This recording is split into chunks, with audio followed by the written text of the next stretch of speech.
All right. Welcome, everyone, to our first live build review here. My name is Jordan Chan. I'm the head coach here at SaberSim, trying out a new content format for us tonight. Let me double check. I always forget to. Whoops.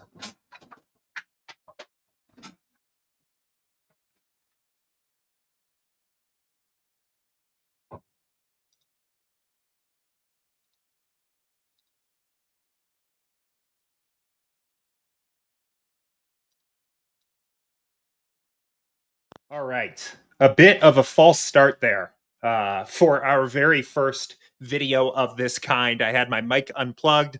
Here I was talking to nobody. So, anyway, welcome to the first live build review here on the SaberSim YouTube channel.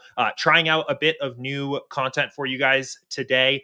What we're going to be doing here is pulling up the builds from last night's baseball slate for 10 different SaberSim users that volunteered in our Discord channel earlier this morning to talk about what I see in those builds. Talk about some of maybe the mistakes I'm seeing, things that could be improved, or if everything's looking good, what I'm seeing, what I like there. The purpose of this here, we wanted to test this out, see if this format has legs, see if people enjoy it, see if it's helpful to people. But I think the main goal of this is we put out a ton of content on our YouTube channel. Andrew does the office hours streams every single day, but sometimes it can be hard to figure out exactly how that content relates to you, right? How to apply some of the things that we're teaching in those videos, just knowing even if you're on the right track here. So we thought it'd be interesting here to just have a coach come on, talk about builds that actually people use to fill their lineups, and talk about what we're seeing here. So this is the first of its kind. We have 10 of these to get through. I'm going to try to do this here in about an hour and 20 minutes or so everybody has time to get their lineups in for tonight's slate. So we should be able to move pretty quickly here. If you have questions for me, especially if I'm reviewing your build and you have questions as I'm talking through things, post them in the YouTube chat, and I will do my best to kind of keep up with the chat as we're moving along here. But we'll go ahead and just dive right in here. I did want to mention that really the way I'm thinking about this on my end is looking at this from a process standpoint, less about a takes standpoint, right? The goal of this is not to go into this and say, these are the takes you should have had for yesterday's slate. This is more, these are things that I'm seeing in the process. These are improvements we can make. These are leaks that we can shore up here that you might be making that you can take with you into tonight's slate and the next day and the next day. So without much further ado, let's go ahead and get into it here. I'm going to go ahead and get the first build pulled up. One sec here. And this is from username, I think was Timothy and Stacy is where we'll get things started. Okay. Cool. So let's go ahead and talk about this build. So I think the first thing that I'm going to tend to be looking at here most of the time is the contest portfolio. If you've watched our videos, you know how much we preach contest selection, bankroll management on this channel. Right off the bat, this looks like a pretty strong portfolio here. Good mix of the single entry 3 max, the 20 max, no 150 max here. It looks like this particular player elected to play the $4.20 max instead of that 50-cent mini max. I think that's kind of a decision point that you have to make around this bankroll. I certainly don't mind going this direction if you prefer this contest to the mini max. I think there's kind of pros and cons of both. But overall, looks like a strong portfolio, filling out the low stakes contests first, getting into those contests that are not eligible for the higher stakes players to play in. Even this $4, I think, with the prize pool, the $15,000 prize pool is going to essentially fit one of those. So we've basically got an entire portfolio under that $3 range. Contest selection looks really strong here. 49 total lineups. I did just want to take a quick look here into contest flashback for this particular player here and see how things ended up looking. So this is kind of where I think the review starts when you're looking at your own lineups each day. I like to take a look at contest flashback first. We can take a look at sim ROI, see how we played overall, even if we lost money on the slate. So we'll look at the 4-seam here, take a look at the sim ROI. My approach to this is generally to compare myself amongst other players that played the same number of lineups I did, assuming I maxed the contest. It's a bit easier to get those really high ROIs when you're only playing a handful of lineups, harder to maintain that over the course of an entire portfolio here. So if we look at the sim ROI, just pretty good. 42% sim ROI. You're feeling really good about that, like top 6 or 7 here in this contest. So that's already a great start. It doesn't necessarily mean that you won money, of course, right? It looks like lost $40 in this contest. That happens, but that means that the approach here, I think, was generally pretty strong. One column that I do like here, actually 2 of them that I will just pull over here, just to kind of keep your head straight, I guess, thinking about this stuff here, is the sim median profit and the sim 99th profit. I think this can be really good to contextualize the actual profit versus the ROI numbers and what normal expectations were. And you see, even amongst all these players that had very sim ROIs, this player included, the average expectation is losing money. And you can kind of see what that win, that 99th percent outcome for your portfolio looks like if this were the slate where you actually got paid off for it. So on flashback, looks like a good start here. You could dig into some of these other contests here as well. Let's take another look at one other contest here and see. So yeah, again, very similarly high ROI here in this contest. So flashback is looking pretty solid here. I'm going to bounce over to the build and see how the lineups were put together for this one. So a few things that I'm going to be kind of looking at as we go through this in general is what was the actual process used for identifying lineups to play contest sims? How are the contest sims set up? Saber score potentially if you're using Saber score here.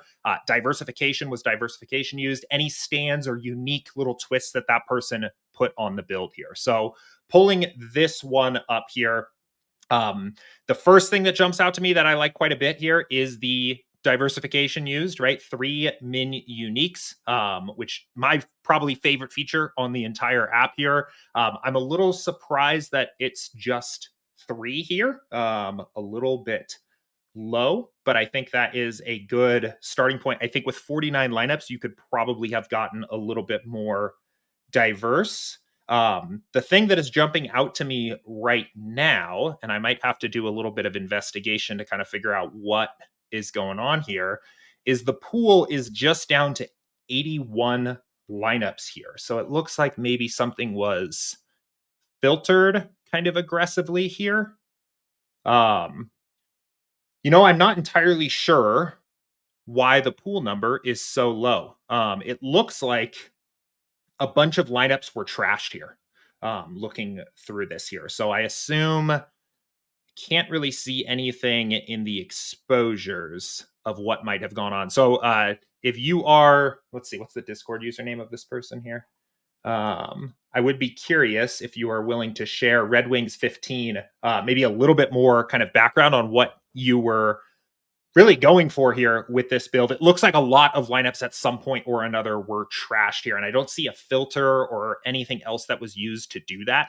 Obviously, you kind of ended up in a portfolio of 49 lineups here that graded out very well in the contest sim. So it kind of worked out in favor. I would say if this is a part of your process regularly where you are really, really filtering down on a kind of hyper-specific subset of your pool, it could expose you to some additional risk of just, I assume, playing that exploitatively, right? I think there's probably some factor about these lineups that you were particularly trying to target. They are still pretty well diversified. You do have 3 min uniques, but I think this approach of narrowing down your pool to such a specific subset is probably going to have the effect of narrowing the angle that you're taking on the slate to a very narrow outcome.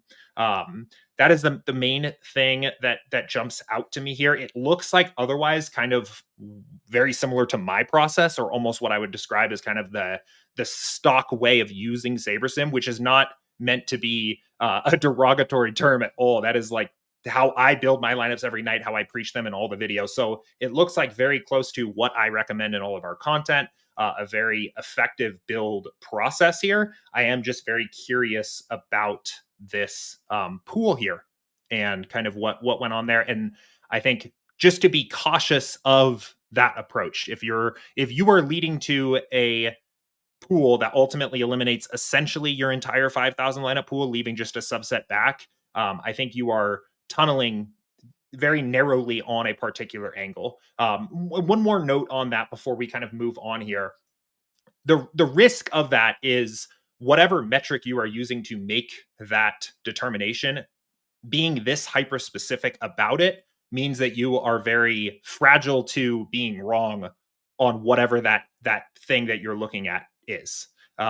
If you are looking at like a stack type or a particular player ownership or a certain lineup metric, you are very fragile to any of those inputs potentially being incorrect, and then you might play very bad lineups. So I think with this approach, you could also see that your sim ROI is very swingy night to night potentially here. So I am seeing a message from Matt here on R10 on Slack here, mentioning that this might have actually potentially been a small builder issue yesterday that was fixed earlier this morning. So if you just truly followed the process stock and you ended up left with a pool of 81 lineups, that's on us. I apologize. And that issue has been since resolved. We'll take a look and see if some of the other portfolios look that way as well, but it looks like it has been fixed for today. So could potentially have just been that. But let's go ahead here and move on to our next build. I do want to keep things rolling here quickly just because I want to make sure I have a chance to talk about everybody's builds here. So let me get the next one pulled up and we'll keep it rolling. This one is from Absolute Sauce in Discord, the Gold Cobra on DraftKings.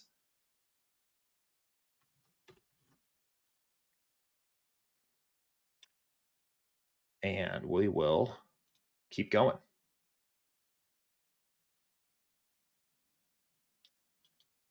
All right. Let's go to yesterday's baseball slate here.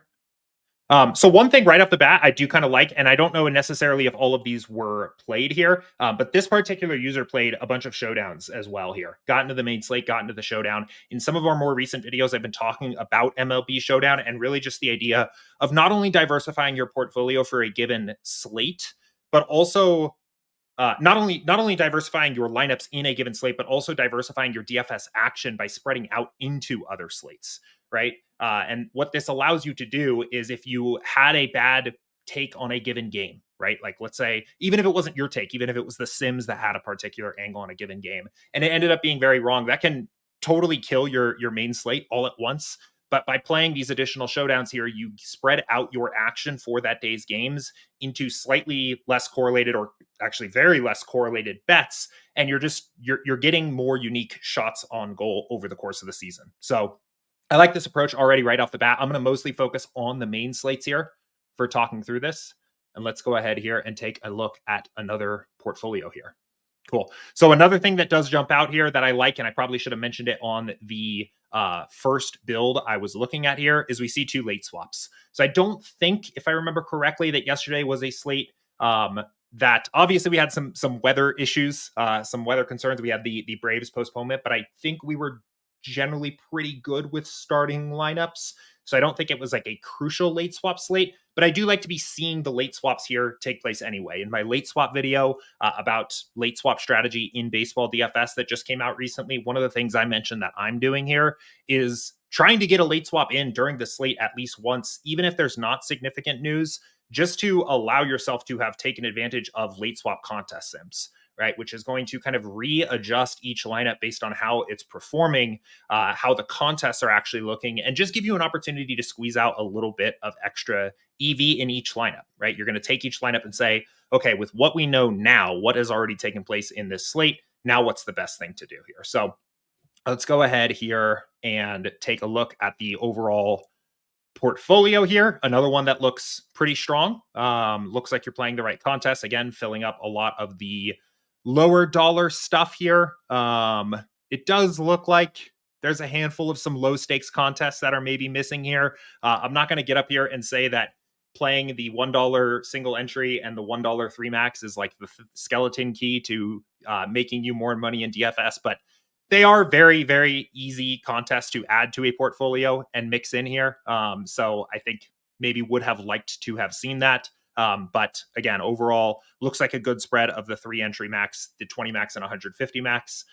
Maybe you throw in those easy kind of free under $3 contests if you can get them here. I assume this user's not restricted here because you're playing the solo shot and the mini max anyway.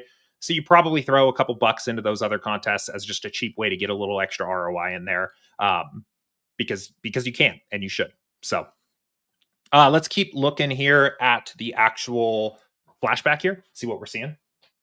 Shakers mentioned that he answered in office hours, faded out the rained out game. Yes. So I think we'll talk about weather here in a second because I think I saw some Braves in the build here. So, but let's look first at the sim ROI here. Another very strong sim ROI. Let's take a look at how this compares. Yeah. So again, like 55% sim ROI here, even on a day where it didn't end up working out. Like this is kind of what you want to see. You want to see yourself grading out as profitable. You can take a look at some of the other contests here and kind of make sure it looks consistent. I do tend to like to look at the 20 and 150 maxes when I'm doing my own review, just because you reduce a little bit of the variance of what particular lineup might end up in a given single entry. Like it's worth looking at your single entries anyway to make sure you're on the right track there. But there's just a lot more variance on like what lineup actually ends up in there. If you end up playing a lineup into a single entry that has a low owned stack, they come in a little bit higher owned in that particular contest. You can look like you didn't grade out well in that contest, but you may have played well overall on the slate. So I like to look at the 20 max and 150 maxes where possible. Looks like already a strong start here by sim ROI. So I actually don't see the original build here for this user, so I will probably take a look at the swaps. It looks like the original build might have been deleted, but that's okay to keep your navigation bar clean, so that's totally fine. But we'll take a look at the swaps. So it looks like 2 swaps took place here, 627, 628. Might have been around the time that we got the Braves news, if I remember correctly here, but we'll go ahead and take a look at the swaps, see if anything jumps out to me on this one here. Okay, let's see what I am seeing here. Yeah, so it looks like this user here did get Bravesed a little bit. Oh, no, actually, okay, actually got off. So actually another weather fade here, if I'm looking at this correctly. Let me look at both of these builds here. So yeah, it looks like 2 different both of the users we've looked at so far here were off of this game. I know there were some questions about weather in general here in Discord before I went live. I didn't actually get an opportunity to play this slate here. I'll be playing tonight, so we're planning on doing this review here the rest of the week. Be able to talk a little bit more about the slate dynamics tomorrow. And it's easy at this point to know the outcome that happened, to sit on a high horse and say you should have faded the weather game. But I generally preach quite a bit of conservatism when it comes to weather games in baseball. I would have liked thinking about this from the standpoint of, did you make mistakes? I think it is important to see at least some effort to have mitigated the risk of that weather game, knowing that it seemed like there was a very live chance of a postponement during the slate. So these 2 users completely faded. That is probably what I would have done. Again, very easy to say that after the game postpones. But I think knowing how well Chris Sale was projected, knowing how highly owned he was going to be, it can be sometimes hard to get off of that if he is, a far and away the best play on the slate at pitcher, and it's in a game that has weather and you want to play him. I think some other options where you could have mitigated some risk there would be maybe potentially capping exposure. So an exposure cap on Chris Sale. I think another interesting way to quantify some of that weather risk is to reduce the player's projection. It is important to remember that our projections alone are not quantifying that risk of a player scoring 0 points in some of their outcomes. So one thing that I've started doing quite a bit here is, when a game does have a lot of weather risk, especially if it is one that is very hard to just X off completely, I will reduce a player's projection by a very rough guess on what I think the potential postponement risk of the game is. That is a big projection drop. But the way I kind of think about it is, you have the entire range of outcomes for the player where the game plays is what is captured in the sim on SaberSim. That is what you're looking at. then you have this other range of outcomes, this other potential set of outcomes where they're scoring 0. That is the rate that the game does not play. And when you kind of take a weighted average of those two things, the player's projection drops by quite a bit, and you have a way of quantifying that weather risk in your lineup. So these two users in particular here just looks like they kind of full faded the game. That would have likely been my approach. Potentially this player, again, I don't have the original build, so I can't see exactly what was going on. But it looks like what might have happened here is that this player played the game early and then maybe swapped off of it, which I think is also a totally viable path here. But either way, the weather risk. I think my approach in general is playing weather very conservatively, and I think looking at builds from this slate, I would call it a mistake if there's no indication that you were weather aware. I guess that something was kind of adjusted. Either maybe exposure was capped, the game was faded, a player projection was reduced, because it is a thing that is not captured by default. It's like a very clear signal that you should be taking some action if we know something is not captured in the Sims and it is a factor in the way that the game's going to play. Anyway, that was a lot of discussion about weather for a user here that basically just fully faded. So looking at and trying to see if anything jumps out to me, we're seeing some diversification even in the swaps with a lot of min uniques here, which I love. Sorting by ROI here in this case, which I think is fine. I'm not going to be very picky between using ROI and risk adjusted ROI. I'm a little more likely to use ROI when it comes to swap builds myself, because I am less concerned with mitigating individual lineup risk as the slate is going on. As I'm late swapping, I want to just maximize profit as opposed to kind of minimizing lineup downside. So I'm fine with ROI there. This also kind of, again, just looks like a very strong portfolio. We saw that through in the flashback.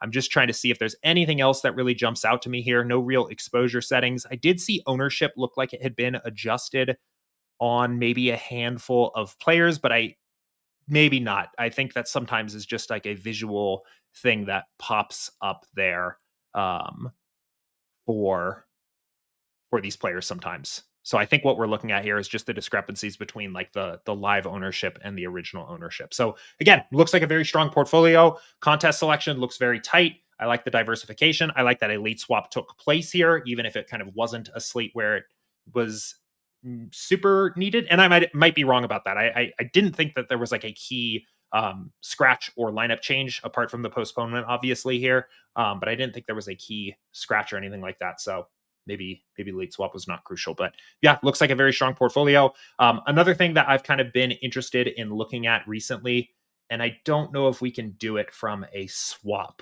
actually, but something I've been digging into more when I've been looking at my process is just looking to see in my pool, especially at my like starting pool, did I have any lineups in sorting by actual score that would have won the contest, that would have been top 0.1 in the contest, that would have been top 1% in the contest. Just another way to kind of see, what would the win have looked like last night if you got there. I think looking at it this way, along with the 99th percentiles and the sim ROIs, can just paint this picture of how last night could have been the win if things went your way, whether that be by lineup selection or that be by the games themselves playing out in a little bit of a different way. I think it's just another angle here to kind of set reasonable expectations and keep yourself on the right track, right? DFS is a lot of times a very much a mental game as much as it is the lineups that you play of staying in it, sticking with your process and knowing when it's working for you. And you just need to kind of be patient. So that's another thing I've been incorporating in there, and maybe we'll have an opportunity to look at that in one of the next builds here. So let's go ahead and keep it going here. Shady Advice offered up his build here. So we'll go ahead and pull up Shady's build next. And I am already getting a little wordy on these, I can tell, because we are 24 minutes in here and I've made it through 2. So may need to pick up the pace here a little bit just to make sure I get you all out of here in time to build your lineups. But let's go ahead here and pull up Shady and see what we're seeing.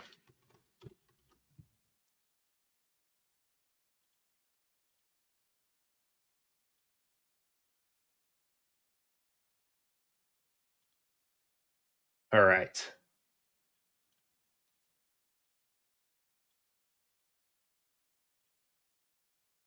Whoops. Wrong slate.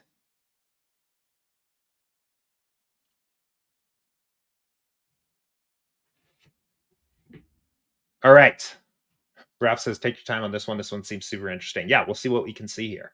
Okay, so we've got Shady's build pulled up here. Let's go ahead. We'll start this the same way. Bounce over to the contest portfolio here. Bit of a larger portfolio here on this one. I will mention that I've talked about this before, even on office hours, that the profit plan itself does start to break down a little bit in terms of strictly sticking to our recommendations for single entry and 3 max, the 20 max and 150 max at a certain bankroll budget. It also, of course, breaks down a little bit once you are above the $3 threshold of what contests you can play. I know talking to Shady that and bankroll management is still a very key part of his strategy. So I assume that that is something that is still taken very much into account here. A little bit trickier to really talk about contest selection here when you are essentially playing the lobby. But let's take a look here at the contest itself and see how sim ROI actually ends up looking here. So as is typical, Shady grading out as one of the better 150 maxers in the lobby last night. A couple other SaberSim users here right at the top. So we see a very strong sim ROI. One thing that does jump out here, and you will see this if you are looking at contest flashback, is that the median profit and the 99th percentile profit both kind of scale as the contest gets top heavier. So we're looking at the flashback here.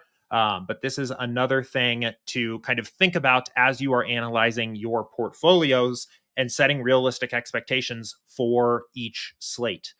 One question that we've gotten quite a bit after a recent pro video talking about how sim ROIs will generally come in as higher the top heavier the contest is should I just be playing very top heavy contests?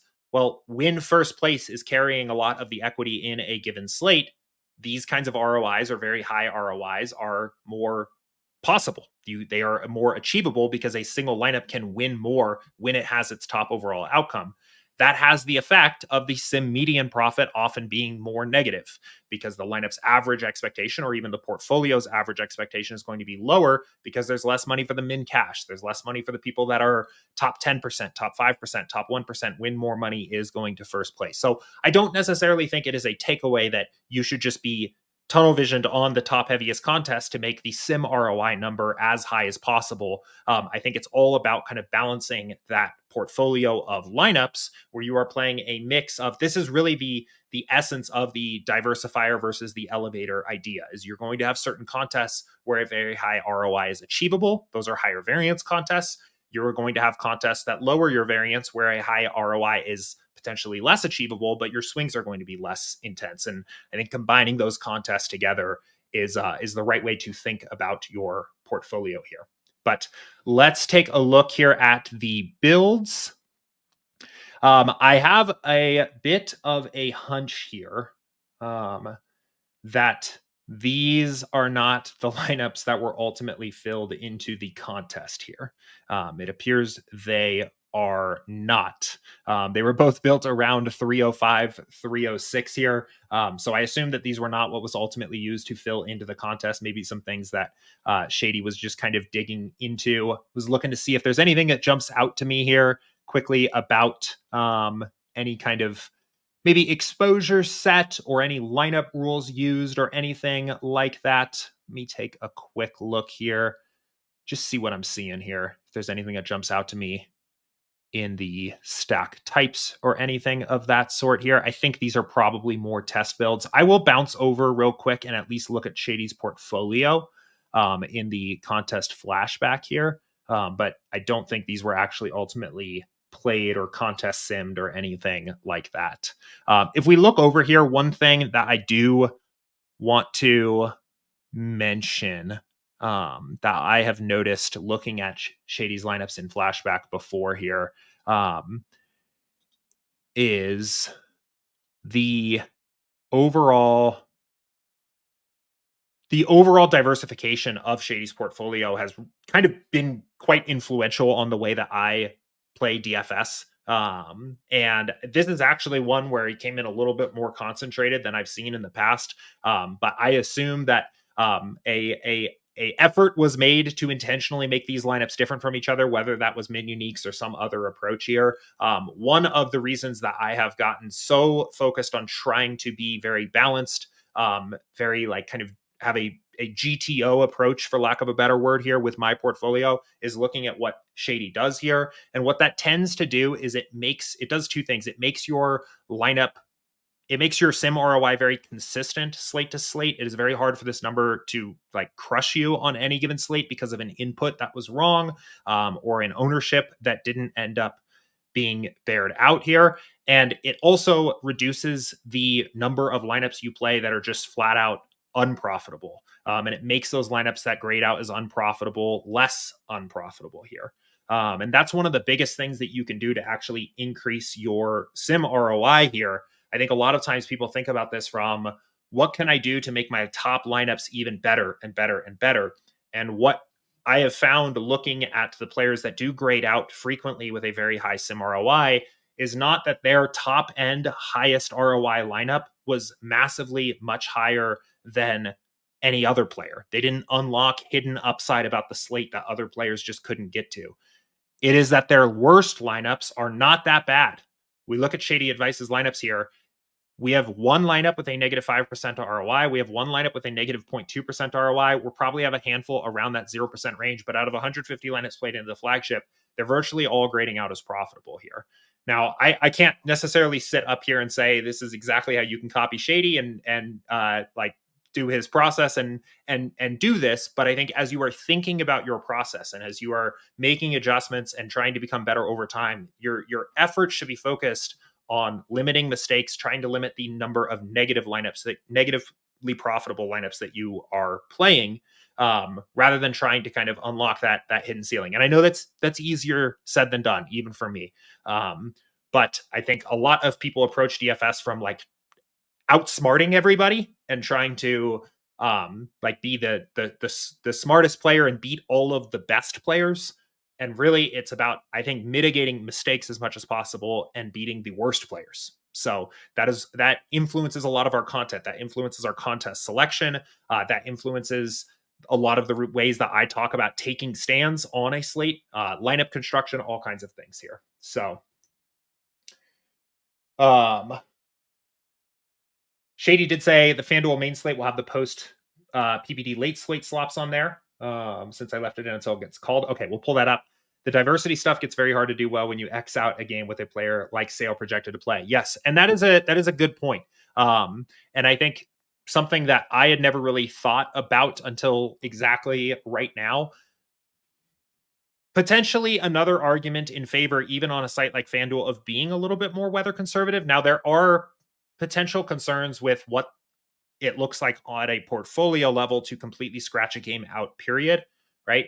You can certainly be wrong about that, and that can certainly punish you worse than playing a diversified portfolio on any given night. There aren't weather concerns. But if you approach weather games with conservatism from the start of a slate, you allow yourself to be more diversified from the beginning. On a slate like last night, where you have the scratch and potentially 50-60% of your portfolio needs to change immediately, your options are far more limited to do that effectively once a bunch of games have started. So we'll take a quick look here over at the FanDuel side of things, just to at least see if anything jumps out. So we do see some swaps here, and then we'll keep going here.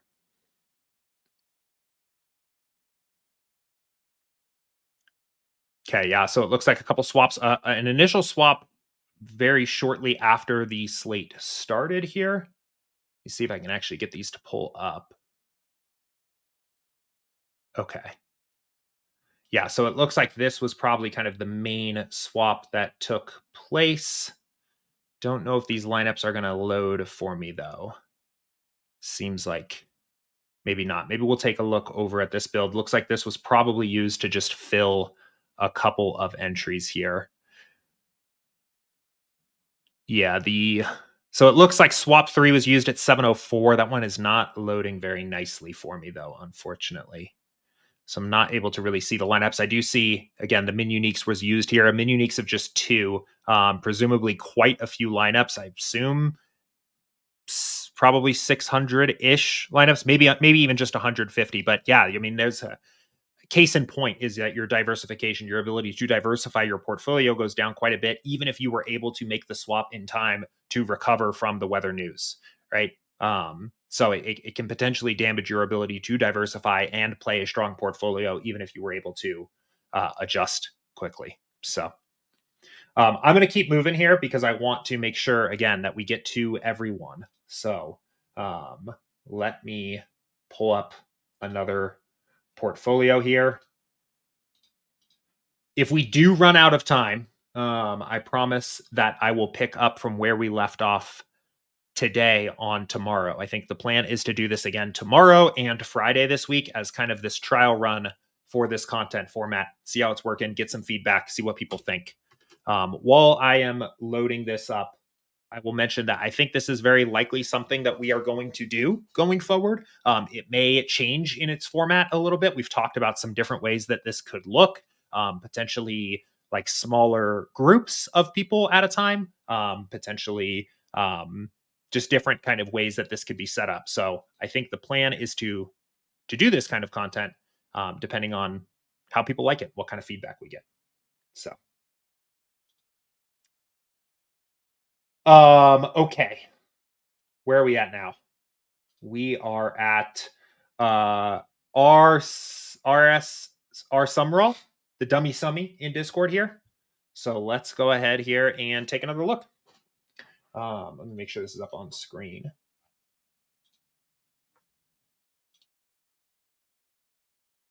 Shady also mentioned that there's a time zone discrepancy there and what we were looking at before. Yeah, a couple kinks. I'll get a little more used to exactly what I'm looking at here as we go along. I didn't realize that makes sense that these are kind of keyed in to the user's time zone, maybe? I don't know.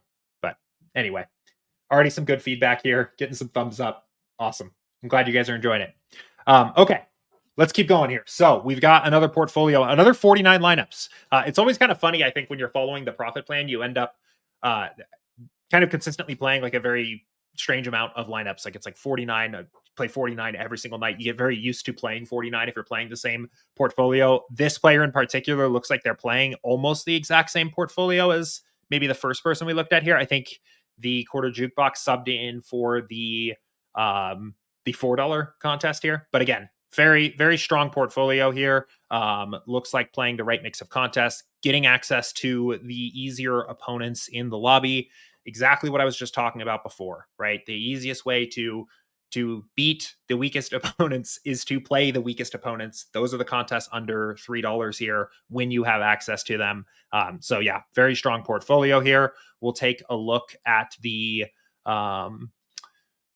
sim ROIs here. And again, a very strong sim ROI, looking quite good here. I think this is also a very inspiring number because this is a SaberSim Pro subscriber here. So not using contest sims. We'll talk about that a little bit here, but I think sometimes get a little bit of a rhetoric in Discord and YouTube comments and things like that, that if you are not on Ultimate, like you cannot win. I know in some of my videos, I have mentioned that like, this is what you get more out of Ultimate, but it was not intended as a replacement product by any means. You can absolutely be successful at low stakes using SaberScore, using SaberSim Standard, using SaberSim Pro. Those is what those plans are intended for, as a way to get your feet under you, beating the easiest opponents in the lobby, using Ultimate as a way to graduate up once you are ready to make the jump in stakes or take the next step in your play. So I think a little bit of a slightly lower ROI when we're looking at this here compared to maybe somebody that had used Ultimate, but like, again, 50% ROI, feeling very good about that. It's a profitable portfolio here. So again, looking very strong here. Like the contest selection. I like the ROIs as we're looking at it here. Another thing that does stand out to me that I like quite a bit right off the bat is that this player separated their builds, 20 max and single entry here. I think in particular, if you are not using contest sims, that there is quite a bit of value in doing this.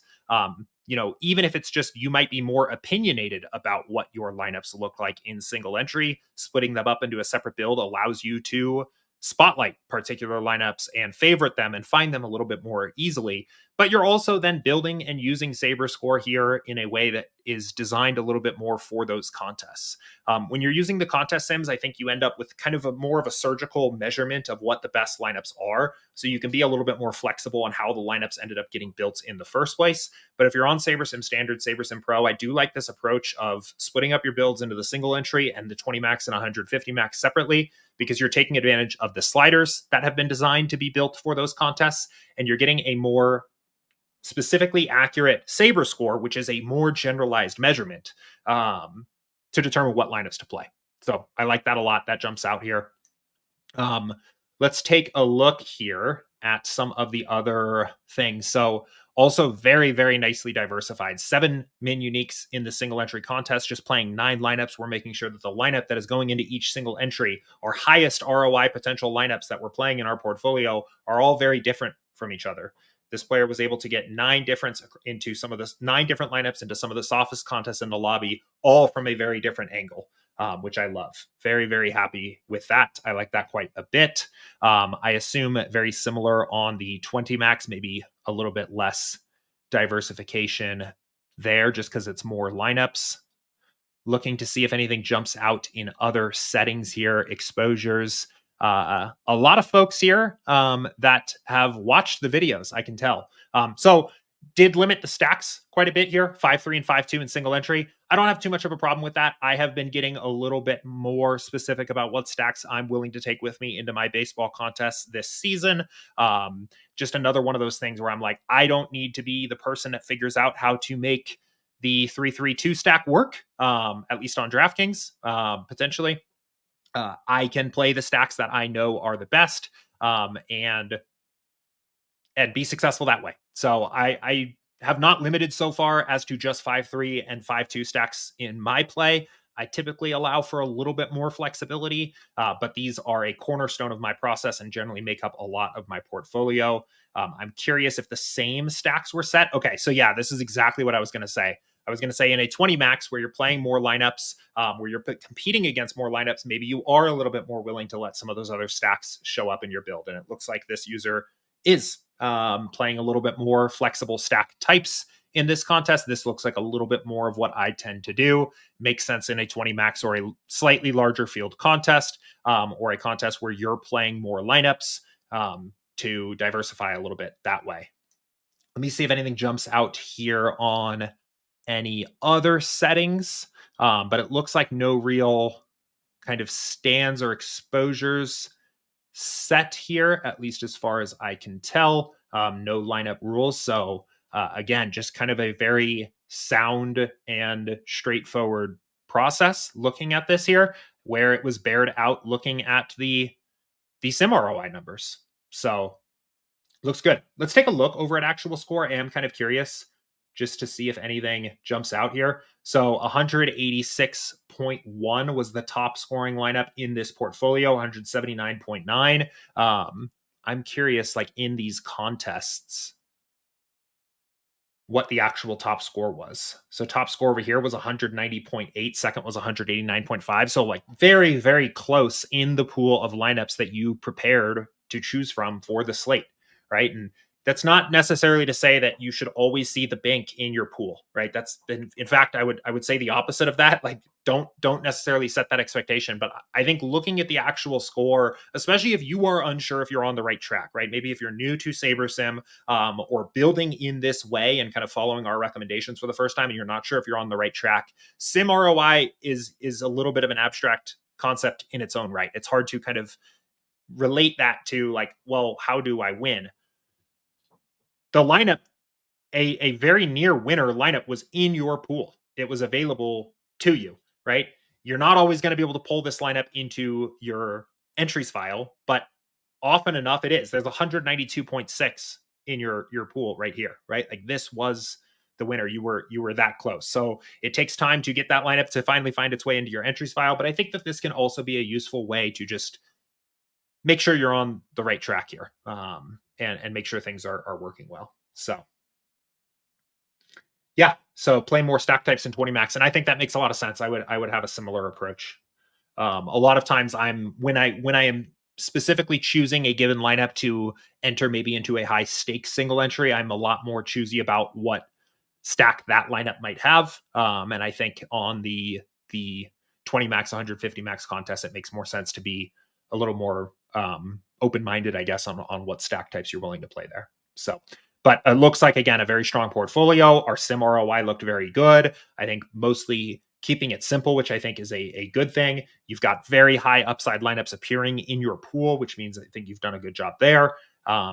Looks very strong. The other thing that jumped out too, and I think this is a minor thing, but this is a good one, is this portfolio was clearly built after the stack types were set here. So we have a full set of 5,000 lineups with the stacks that this player knew they wanted in their lineups. This is just a little bit of a useful thing that you can do to squeeze a little bit more out of your pool. Is you don't need to fill your pool with lineups that you aren't going to play. So if you are adjusting your stack types, if you are setting the exposures, I guess to some extent, but really like if you are eliminating portions of your pool based on the stacks that are in those lineups, I think it is a very good idea to rebuild with that information in there, or have unchecked those before building, because then what you are doing is your entire functional pool, all 5,000 of them, is working, is essentially a lineup you could have played. So yeah, but looks good. I like it. All right. Next up, get another one in here. This is Dante in Discord. Let me get this pulled up here.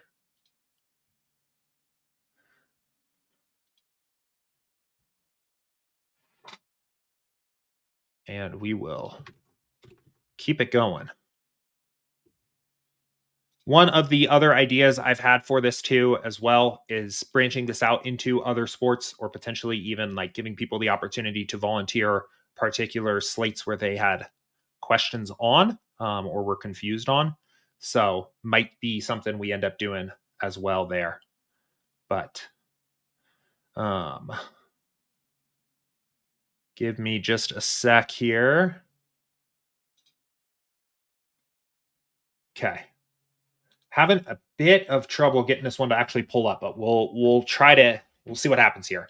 Okay, so I've got this portfolio pulled up here. One entry in the $121 single entry. So this is one where I would very, very strongly encourage you to take that $121 and split that out into other entries. By playing this all into one single entry, there's a few things you're doing. One, you are competing in a tough contest. This is a contest where there are very sharp players that have access to this contest and make it a part of their portfolio. You are also all in $121 on a single lineup each night. You are going to have very swingy results. It is going to take you, if I play 163 lineups or something like that tonight, I have achieved as many slates played into MLB DFS as you have over the course of the entire season. So this is a very high variance way to play DFS. I think you should be expecting, this is fine as a gamble, but if your goal is bankroll growth, this is a very high variance way to do it. So I think the best thing that you could do, just looking at this right off the bat, is following our profit plan, which is on our YouTube channel. It's called the DFS profit plan. I'm not going to break down every tenet of that plan right here, but the main things that you could be doing with this, instead of playing it into a $121 single entry, splitting this up into more contests, more different diverse contests, a mix of 20 max and 150 max, and single entry and 3 max. We talk about in that plan how if you are more of a single entry player, which is totally fine, you can play a higher proportion of single entry and 3 max, but you should still use those 20 and 150 max contests as a way to get more unique lineups down on a slate. Right? We were just looking, there's a really good example of this. We were just looking at a user just before this who had basically the Bink lineup in their pool, like second place, right? That user played 49 lineups. So they took 49 shots out of their pool to find that Bink. They didn't get it. You're taking 1 out of 5,000 here, right? That's a good way to think about, why should I play extra entries? Well, think about how much of a bullseye you have to hit to pull out that Bink lineup compared to your somebody else playing a different amount of lineups. So James says I'm a single entry player. I would try to relinquish that identity. I think you can be a single entry preferred player, and that's totally fine. That can be your expertise. But you are by doing this, you are playing in a way where you are very, very high variance. And it is much harder to realize your profit over the long term playing this way. Because your sample size is so small, right? It is just very, very hard to get enough slates in play playing a single entry a night. So even if you ended up, the other thing too, the last note on this, on the contest selection, and then we'll take a quick look at the build here. There there are a ton of contests in the lobby that are very soft because of the players that can play them, right? And even if you almost think about those contests as a way to kind of just sustain your bankroll, but what you are really about is taking shots at high stakes single entry. Like that is kind of where uh, the bread gets made for you. Incorporating the solo shot, some of the lower stakes stuff. When you hit one of those, right? Even if you don't even think very hard about what lineups go into those contests, you hit the daily dollar for $400, right? Like that is a nice way to just mitigate some of the variance of your high stakes single entry play. So I am curious. Let's see how the sim ROI looked in this here. So I mean, a strong lineup was played into this contest, right? 32% ROI. A profitable lineup was played into this contest. A good lineup was played. We'll take a look at the build here in just a second. We see, some familiar names here around kind of the same spot. Shady's 47%. You played a 32% ROI lineup. There's variance in the ROI measurement anyway. Like a very strong lineup was played here. So this is not even about the lineup that was played or if you are profitable. It is that achieving this ROI over the long term is much harder played into single entries this way. So I'll take a quick look at the build here and see if anything jumps out to me. So it looks like custom projections were used here. SaberSim adjusted, it looks like kind of just maybe some subtle changes in the custom projections here. So like a very small tweak on the SaberSim originals, maybe some kind of average potentially used here, but like actually it's team totals. That's what it is. So team totals adjusted, probably set to be Vegas team totals. I don't necessarily think there's anything wrong with that. You are going to probably get yourself a little bit closer to the field by having done that, by having sorted by Vegas totals. So I think that's something to just be aware of. I don't think it's necessarily a bad thing to make these kinds of adjustments. I will say we have recently with our models kind of done a similar thing where we've actually reduced a little bit of the SaberSim takes, for lack of a better word, and gotten a little bit more to a wisdom of the crowd kind of approach with the model. I don't want to necessarily give the impression that like we are just like, running purely off of Vegas or anything like that, especially for baseball. This is a sport where we are quite a bit more opinionated, but I don't think it's necessarily wrong to have done something like this. But the need to do this or the desire to do this has gone down recently as we've kind of dialed this in a little bit more here. So team totals adjusted. Let's see if anything jumps out otherwise to me here. Sorting by projected score is kind of one that I would be very cautious of, especially in a sport like baseball. Now, if you backstop your build in the way that this was done here, where you are only building 5-2s, 5-3s, and 5 stacks, you are going to prevent the worst of this, right? Where you are just playing a lineup that resembles a cash lineup or has very small stacks. But projected score is ownership agnostic. It is correlation agnostic. So you can kind of backstop it a little bit here by doing what was done in this build, by setting stack rules and maybe even, is there an ownership rule? There isn't an ownership rule here. I don't think. I may be missing one here. I am a little bit surprised that the top projected score lineup in this build is so low owned. So I think there was probably something done that I'm just missing here in this build to account for ownership. I would probably just recommend not using projected score as your sorting method. I have a hard time imagining it being better than using Saber score on its own in any way. You will see if you pull up a Saber score here that projected score is a meaningful factor in the Saber score measurement. But in addition to that, we are also bringing in the raw scoring upside in the form of the lineup's 99th percentile and the adjusted ownership for those players. So you're accounting for what happens when that lineup scores its top percentile outcome, which in effect kind of generalizes correlation. It as lineups that have big stacks in them are capable of higher 99th percentile outcomes because less things have to go right for the lineup to hit that outcome. So it hits it more reliably.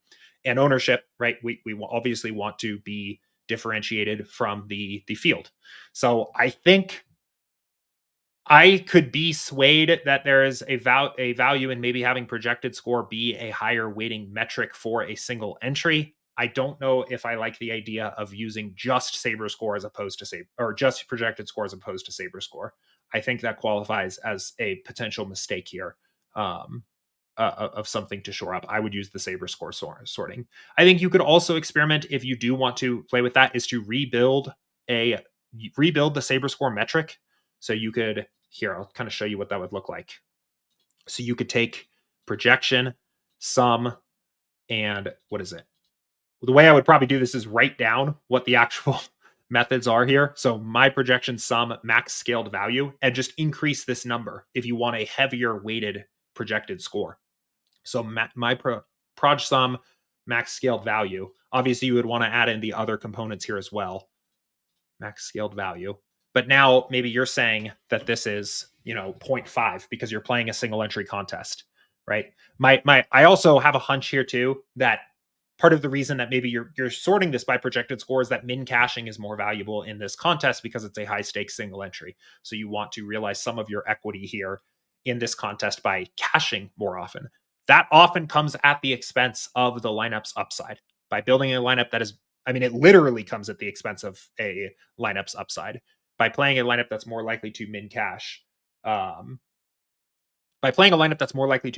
are taking away that lineup's potential probability of coming in first, and you are reducing the ROI of your lineup. And if you are doing that to lower the swings of your variance in your play, the best thing you could be doing instead is to change the way that you are selecting contests so that you don't feel the need to try to min cache your tournament lineups.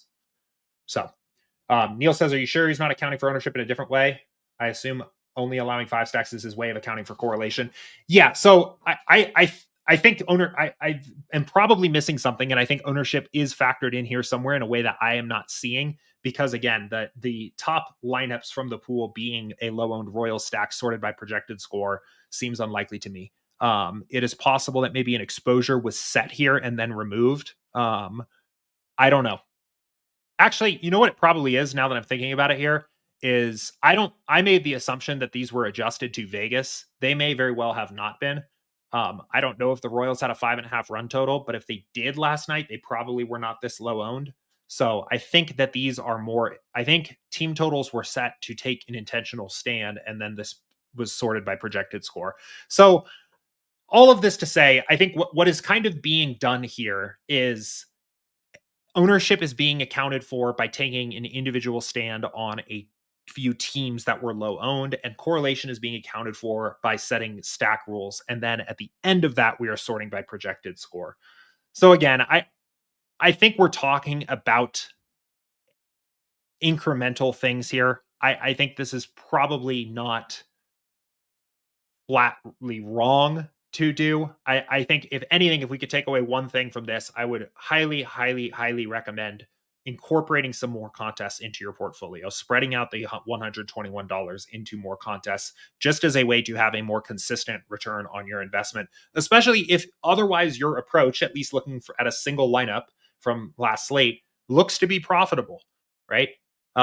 One adjustment that you will have to make if you start playing more lineups is getting a little bit more used to, instead of handpicking a single lineup, maybe taking a few stands, knowing that you are just building one lineup, is getting more used to building for a portfolio.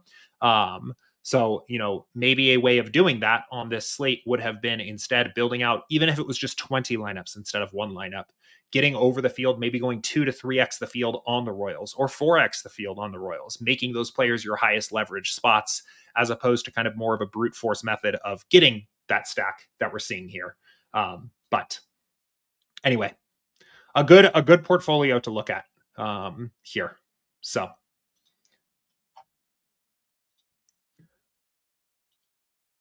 all right. Cool. Let's keep going here. We are at 4 o'clock my time, so still have some time here. Let's take a look at Henry's lineups here. And get those pulled up.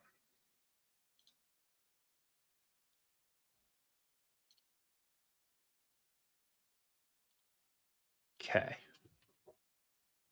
And it looks like this is 6 of 10 here. So we will unfortunately probably not get to all 10 here, but I promise we will immediately pull up the folks that we don't get to today on tomorrow's version of this here, if we run out of time.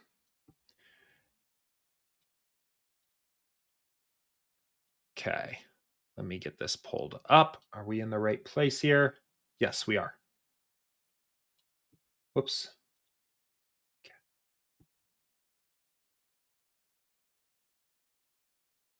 Oh, and we need to go to yesterday's slate.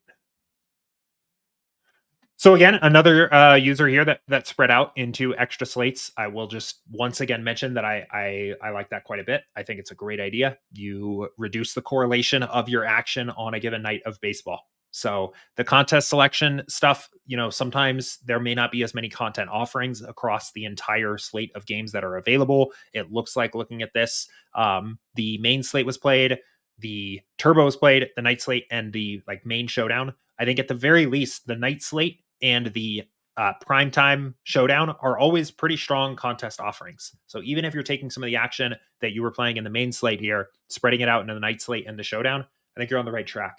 Where that is very valuable, particularly valuable, is if you are getting enough action down on the main slate that you are about to make the jump to the above $3 range, right? That's where I think that is particularly the most valuable, is instead of spreading out that action into the toughest contests in the lobby, or tougher contests in the lobby in the form of the over $3 main slate contests, you are instead uncorrelating it or partially uncorrelating it from your action in the main slate and then re-entering it into lower stakes contests on other baseball slates that day. So I think it's very valuable.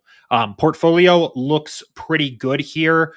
Sneaking in a couple extra contests here. The winner take alls, looks like kind of like the very small field $1 single entries here, the dime times. Certainly nothing wrong with playing these contests.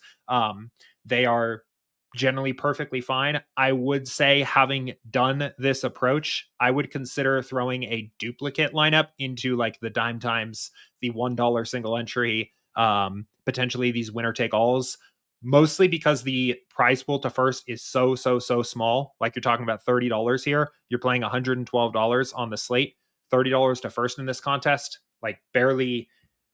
barely makes a difference. I think it's fine as a way to get a little bit of additional action down at the under $3 range. But if I won the dime time, just for my own mental tilt, I would want to know that contest was somewhere else as well. So I would probably do that. That is kind of, people ask me sometimes, when do you start duplicating lineups? When do you not play a unique lineup into everything? If you're going to play a contest that doesn't pay out to first what you are playing in your action for the slate, I'm going to start playing a lineup that appears in another contest that at least does pay out what I'm playing to first place on that slate. So, but let's look at the build. Oh, actually, let's look at contest flashback first and see.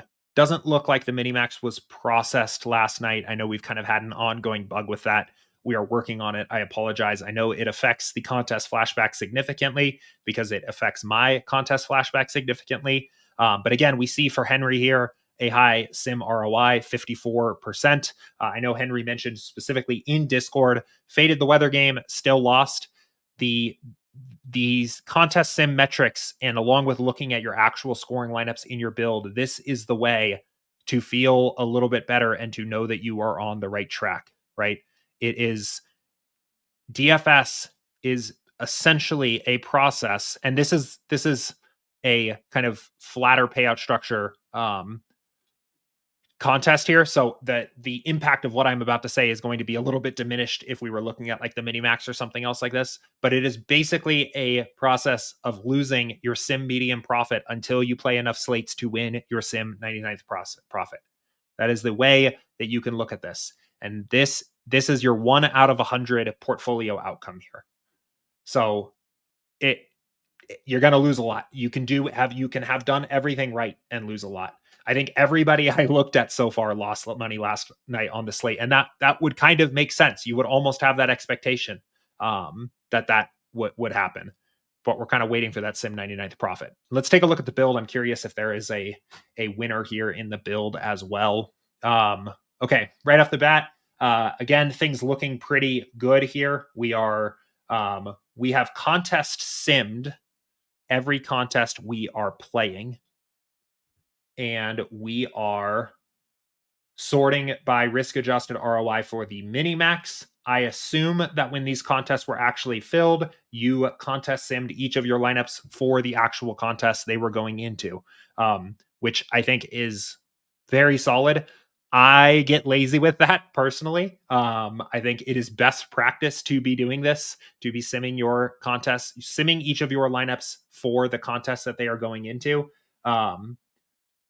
It's a little bit hard to tell exactly if that was done here. I do see all the different contest sims set up, but we also do have 249 lineups here, which is the exact number here. So either way, like I think literally best practice is to be simming your lineups for the contest that they are going into. You do put yourself in a position where you might be playing the same lineup into multiple contests if you do that.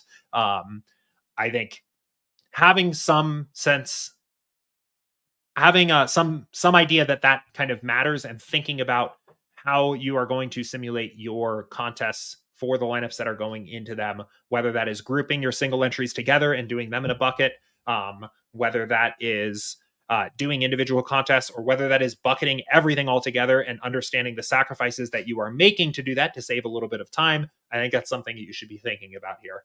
It does look like 249 lineups were played here. I don't know where the number went, but there were 249 lineups in the pool. So it looks like Henry is playing, I don't know why that changed, a unique lineup into each of these entries. That's certainly not bad, right? I want it to be clear. That is not a problem. You are exposing yourself to some mental tilt when the best possible lineup ends up in that dime time and takes it down with like 230 points. I think those contests are good. I think they're fine as a way to get additional action down at the low stakes. And I know our DFS profit plan says play a unique lineup into every single entry. I would consider, when you get to the point of playing contests that don't pay out at least what you're making to first place, to play a duplicate in there, so you don't go crazy when it wins. Otherwise, very well diversified. I do see a couple stands taken here. Min and max exposure set for a couple of players. Let's see. Well, that's not a very useful way of looking at it. It looks like a couple. Yeah, I mean, it looks like a couple capped exposure set. I think that's great. So, like, clearly what was done here, min uniques were set to diversify. Maybe a couple extra stands were wanted here based on what we were getting out of that initial diversification. We bring Soriano down to 30%. We bring Crochet down to 25%. I think this is like exactly how you should use min and max exposures, is kind of an extra after you have diversified, a way to take a particular stand or diversify a little bit further if you so chose. So I like it a lot. I think this is a good application of min and max exposures here. And yeah, I think this is pretty strong here. I'm going to see if anything else jumps out to me. Looks like must play a 5 stack was probably used here, either as, so a stacking rule, must play a 5 stack. I think that's fine. I don't have a problem with that. I play a little bit more flexibly with my stacks, but I don't mind being opinionated in that way. I like this game situation. I assume that this was uploaded as a custom column. I am not positive.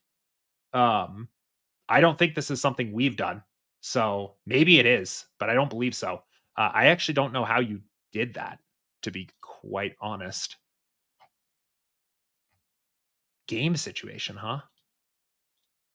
I was going to say that I think that is a custom column, and then I realized I don't know how to do that. So, I don't know what that is. Game situation, to be quite honest. If it was somehow created as a custom column and I am just blissfully unaware of how to do that in the app, I think it's a cool idea to leave yourself notes on that. If it is something we added, I am eagerly awaiting somebody telling me what that is.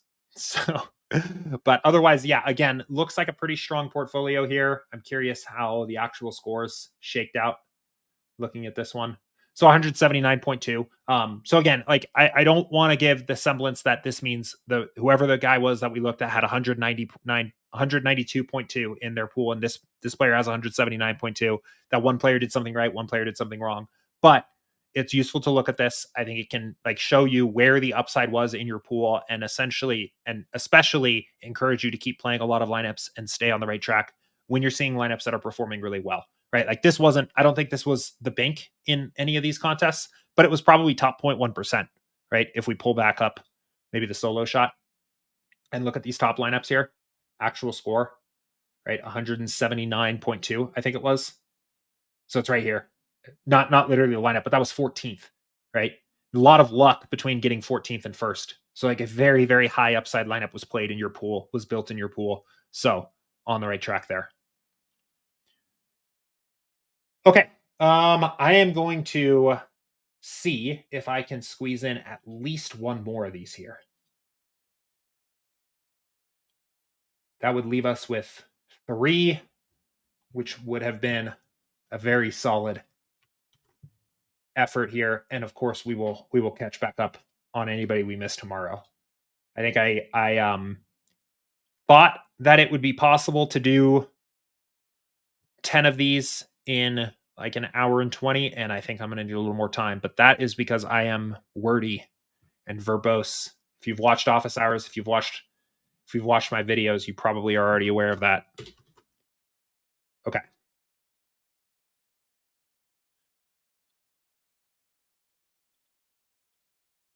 All right. This one is from Kuba Kong in Discord. Let's take a look. Okay. Bounce over to the contest here. Looks pretty good. I would say a few things. So this is just single entry and 3 max. The $5 single entries that you're playing here are representing a big portion of your play on the slate. All right, 20 of your $36 played into this $3 3 max, and 1/6 of your action played into this contest. I am nitpicking a little bit here, just a little bit. That is a lot of your action to invest into just a handful of entries. You are also doing so in the contest that allows some of the other sharp players to come join you in those contests. You are going to find all of the pros, all of them are in these contests. The guys that are maxing out the entire lobby, Mr. Shady Advice, who joined us earlier here, he's in these for sure. So you're playing against him, and you're representing a decent chunk of your portfolio. The $30 or so that you're playing into this slate into very concentrated $5 bets, individual lineups that are going in there. So I would recommend probably just trimming these $5 contests out of your portfolio for now. Introduce some of the low stakes. Introduce some of the lower stakes 20 maxes that you can play here instead. If you took the $20 that you invested into these $5 contests, you could play the solo shot. That is 5 times more lineups against softer competition. And if it is the upside of the contest that you're concerned about, there's still a decent price pool into the solo shot. You play the quarter jukebox for $5. You take just the single entry out, you get 20 additional lineups here.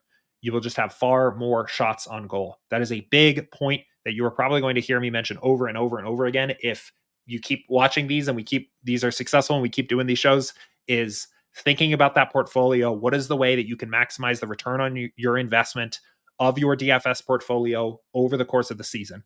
And one of those ways is making that portfolio wider instead of taller, right? By playing more contests, more entries at the same action. Wider also is playing more slates. So that's kind of why I mentioned for those couple users that we looked at a minute ago, why I like seeing the night slates, the showdowns, things like that in there. That is another way to widen your to decorrelate and widen your action, give yourself more unique shots on goal. So that is one change I would make right away. Because these are all 3 entry maxes and single entries as well, there is a little bit of extra variance in a sim ROI measurement, but I will take a look here at it and see how we grade out. So again, another player that graded out as profitable here. Very good also to see that you are playing profitable lineups into these contests, knowing that they are a little bit tougher. Is this one that is? Yeah, there's Mr. Shady Advice. So you are competing against Shady Advice. Let me show you something here. We looked at the 5 tool. Let's look at the hot corner. So do you see the difference in this number, right? Like you can immediately see the impact of these what contests you're playing. 61.74% ROI, the second highest ROI played into this contest. At the 5 tool player, the best possible ROI actually was still 51%, so it was achievable, but the ROI here goes down to 30%. Now, this is a little pseudoscience-y because it's not the same lineups played into both contests. It's apples to oranges to some extent, but the top overall potential, your top end potential of what your best ROI can actually look like in these contests goes down as you start to play against tougher competition, and you will literally see your ROIs drop as you make the jump above the $3 entry point, where the sharks end up jumping in the waters. Right? They are taking equity away in that contest. Right? Again, going back to what we were saying before, talking about beating the bad players, they're not beating you necessarily. You're not beating them. That's you're not losing money because they're better than you. You're losing money because there's only so many bad players in the contest, and now there's extra good players taking up those spots. Like right, like when your ROI is going up, when you're making that, when you're below $3, it's because you're winning against players that are playing bad lineups in those contests. So you might as well take the opportunity to do that when you can. So, all right, let's quickly look over at the build though. Take a look, see what we see. I do see a late swap here again as well, shortly after the slate. So definitely possible that maybe a lineup came out and snuck up on someone here. Actually looking, okay, I think this is the time zone thing that Shady was mentioning before. I think these are in my time zone, if I'm looking at this correctly here. So I assume that this was actually at about 4:15 that these lineups were built, and then that they were swapped at 7:10. So makes sense. I think again, good to get a swap in, especially when you have this nice break like this, and you have an opportunity to use the late swap contest sims. Get that in here at 7:10. You have 3 games left on the slate. You have an opportunity to maximize, to squeeze as much juice out of the lineups you have in play before the slate ends. So I like that. Having a bit of trouble loading this build here, but we'll try a good old fashioned refresh here. Sometimes these lineups, when I pull them up in this way, do not actually. Let me make sure that didn't have the oh, it did. Hold on, sorry, that broke everything, but we can fix it. Hang on, let me pull this back up and see if I can get these lineups actually to show up for everyone here.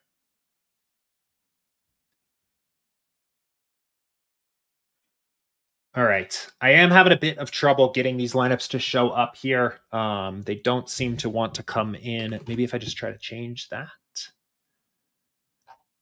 All right. I mean, that did pull up lineups. I'm not confident that these are the lineups that were played or intended to be played, but it did at least pull up lineups. I'll see if anything jumps out to me here, just looking at this here. So it looks like, okay. So it looks like some self sim stuff was done here.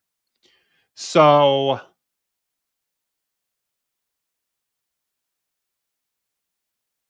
wait, where did the swap go?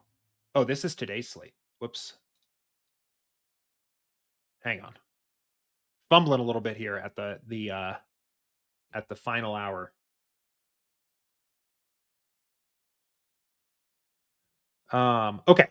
Now at least we can see some lineups here. So yeah, late swap was done here. Okay, so the self sim was still done on this late swap from last night. I would be very cautious of doing this, and actually I would just say don't do this. You don't want to do self sims as a late swap. So this is a little bit more of kind of an advanced thing. We've talked about this idea of running self sims, which are contest sims using your own pool as your lineup portfolio, as your field lineups. We've talked about this in some recent pro videos. So if you don't know what I'm talking about, you want to learn more, you can check out the pro videos that are in that channel in Discord.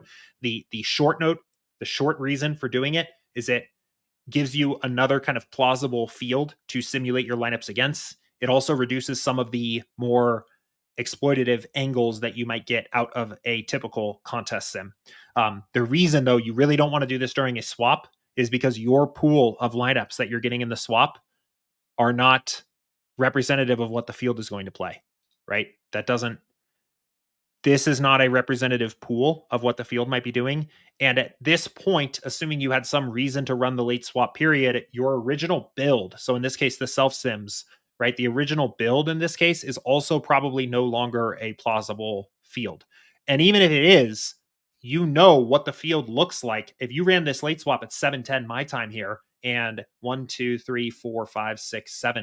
games out of the 10 games on the slate have locked, you know what 7 of the 10 games on the slate their actual ownership is and what your actual field lineups are. So this is part of the reason why I am mostly kind of talking about self sims in pro videos right now, is because it's kind of more of an advanced weird thing to actually do in the app, and there are a lot of ways to make mistakes, but I think this is definitely a mistake.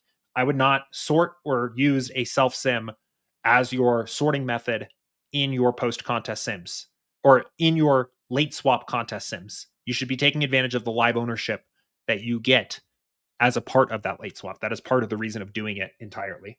So I would definitely be careful with that. That's a big one that jumps out here. Yeah. Otherwise, let me see if I can get the original build to pull up. I certainly would like to, but it doesn't seem like it. Oh, there we go. Well, at least we have some lineups. So 3 lineups loaded up here. What it kind of seems like is that 3 lineups were played into these contests. So the same 3 lineups were played here, here, here, and then maybe one of each into these 3 single entries. I would definitely spread that out. So in addition to playing additional contests, getting more shots on goal, you should be making sure that those shots on goal are different from each other, right? There's no reason to basically double down on the same 3 lineups. Why? Sure, winning all 3 of these contests on the same night sounds great, but why not win one of them 3 times more often, and then when you hit that win, that money gets reinvested into your bankroll more quickly, right? When you're playing, if you're tripling down essentially on the same 3 lineups across all of these entries, you have to wait until you played the perfect lineup into all 3 to get any of that money, which means it takes longer to reinvest it back into your bankroll and start playing higher stakes contests, start playing more action, growing your bankroll that way. So by spreading out, you are achieving your profit more quickly, which will compound more quickly. And it already takes a while to achieve profit anyway. No reason to make that take longer. So 2 big things for this one here. I would highly recommend playing, in particular, these $5. I would split those out into some lower stakes contests, get some more lineups in play. And then second, put a unique lineup into each of these contests, rather than trying to kind of bullseye it perfectly and win everything you're playing all at the same day. So, but otherwise, yeah, and the late swap stuff too. I would be careful of the self sims in post contest sims. So,